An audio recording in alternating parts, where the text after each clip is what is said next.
to show you how to remove a transfer case from a 97 to newer Jeep Wrangler. First thing you'll need to do is to remove the belly pan or the skid plate. And be sure to support the transmission and engine with a floor jack to prevent it from sagging and breaking the motor mounts. Difficulty in removing the transfer case is this exhaust bracket. What it does is it prevents you from getting to these bolts to separate the transfer case from the back of the transmission. So what we'll do is we will leave the exhaust intact, but we'll remove this bracket from the bottom of the transmission and then slide it rearward and release this hanger.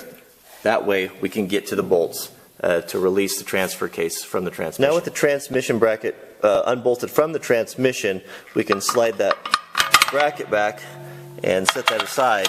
Now this is going to give us access to all the bolts we need to separate the transfer case. Don't forget to remove the breather hose.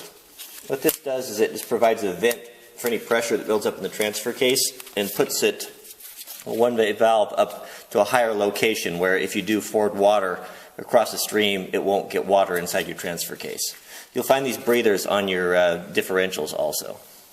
To remove your transfer case linkage, I've already got that removed. I've done that in the previous video here, but it's essentially a rod that connects from here to the shift lever, and simply use a pry bar and you can pop that off of there and release that. So you've got a plug right here that controls your speedometer gear. Be sure to unplug that from the main engine harness before you lower it down.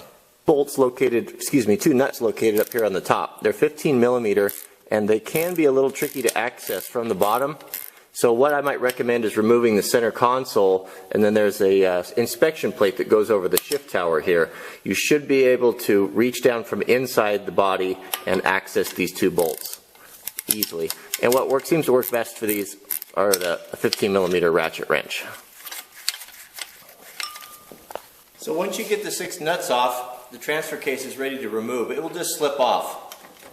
And for those of you guys who are going to be taking it out the bottom, it's not that heavy. You can support it usually by yourself if you're reasonably strong, or put it on a floor jack and gently drop it down.